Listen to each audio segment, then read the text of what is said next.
Assalamualaikum warahmatullahi wabarakatuh. Waalaikumsalam warahmatullahi wabarakatuh. Baiklah, kami di sini akan mempresentasikan hasil diskusi kami yang berjudul termoregulasi pada Piskes dengan anggota kelompok yaitu saya sendiri Nabil Argadia Nugraha dengan NIM F1C421039 sebagai moderator sekaligus pemateri 1. Ada Zahradini Amelia dengan NIM F1C421023 sebagai pemateri 2. Ada Rati Dewi Lestari dengan NIM F1C421017 sebagai pemateri 3. Ada Selvi Herliani Putri dengan NIM S1C421051 sebagai pemateri 4. Ada Erlisa Maharanis dengan NIM F1C421057 sebagai pemateri 5. Dan yang terakhir ada Priyanti Normelia Puteri dengan NIM F1C421003 sebagai pemateri ke-6. Langsung saja kita masuki materi yang pertama yaitu termoregulasi.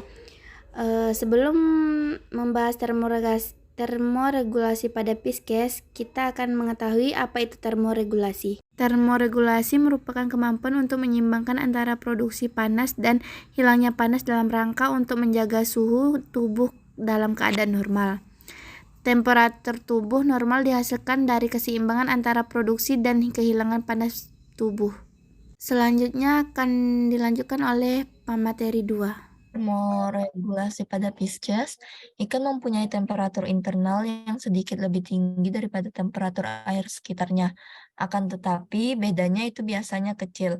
Laju metabolisme pada ikan rendah, perpindahan panas antara jaringan ikan dan lingkungan air adalah tinggi. Jadi, panas tubuh ikan banyak yang hilang melalui konduksi. Kehilangan panas terjadi hampir secepat panas tersebut dihasilkan. Dengan demikian, ikan selalu berusaha agar temperatur tubuhnya berada dalam kisaran normal. Nah,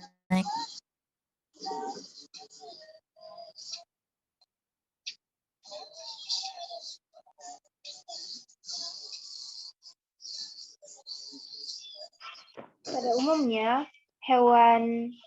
termoregulasi pada hewan ini terbagi menjadi dua, yaitu poikilotrem dan juga homoikilotrem, di mana poikilotrem ini berasal dari hewan yang berdarah dingin, di mana hewan ini tidak mampu mempertahankan suhu tubuhnya dan dipengaruhi oleh lingkungan. Sedangkan homoikilotrem merupakan hewan yang berdarah panas, di mana hewan ini mampu mempertahankan suhu tubuhnya dan tidak terpengaruh oleh suhu lingkungan. Pada Pisces itu sendiri tergolong ke dalam hewan poikilotrem karena ikan dipengaruhi oleh air, di mana air apabila terkena cahaya matahari akan mengalami perubahan suhu dan suhu tersebut akan mempengaruhi juga suhu tubuh pada ikan tersebut. Karena kita ketahui bahwa ikan merupakan hewan yang hidup di air yang mengalami kehidupannya sejak mulai dari lahir, menetas, dan juga mulai dari telur hingga akhirnya hidup di dalam air. Next. Hewan polikilothermis meregulasi suhu tubuhnya melalui mekanisme fisika. Isolasi yang sedikit memungkinkan kehilangan panas yang melebihi cepat dan dapat mencegah akumulasi panas yang tersimpan dalam tubuh. Memiliki suhu inti tubuh lebih rendah daripada suhu lingkungannya. Pada kondisi suhu lingkungan yang tinggi, panas tubuh akan dikurangi melalui evaporasi. Sedangkan pada suhu lingkungan yang rendah, tidak terjadi proses regulasi spesifik untuk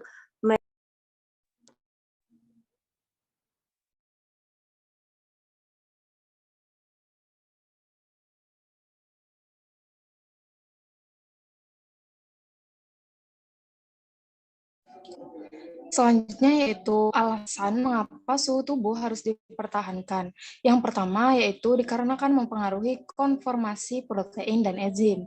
Yang kedua yaitu berpengaruh terhadap energi kinetik. Nah, Suhu berpengaruh kepada tingkat metabolisme. Suhu yang tinggi akan menyebabkan aktivitas molekul-molekul semakin tinggi karena energi kinetiknya semakin besar dan kemungkinan terjadinya tumbukan antara molekul satu dengan molekul lainnya semakin besar pula. Akan tetapi, kenaikan aktivitas metabolisme hanya akan bertambah seiring dengan kenaikan suhu hingga batas tertentu saja. Hal ini disebabkan metabolisme di dalam tubuh diatur oleh enzim, salah satunya yang memiliki suhu optimum dalam bekerja. Jika suhu lingkungan atau tubuh meningkat atau menurun drastis, enzim-enzim tersebut dapat terdenaturasi dan kehilangan fungsinya. Next. Baiklah, adapun contoh kasusnya yaitu pada ikan mas. Pada suhu normal, molekul air bergerak secara normal pada kandungan oksigen atau O2, terlarut juga dalam keadaan normal atau seimbang. Ikan mas beradaptasi dengan lingkungan yang memiliki kandungan oksigen yang cukup sehingga respirasi ikan mas ini dapat berjalan dengan normal. Nah, ini ditandai dengan frekuensi gerakan operkulum ikan tersebut.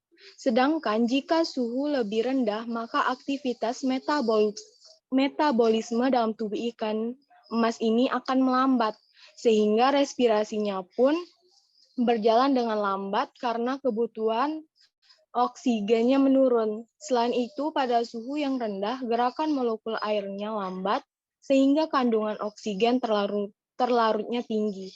Hal ini akan membuat ikan cenderung beradaptasi dengan lingkungan yang memiliki kandungan oksigen terlalu tinggi, sehingga dengan bernapas lambat pun ikan mas tersebut masih dapat memenuhi kebutuhan oksigen.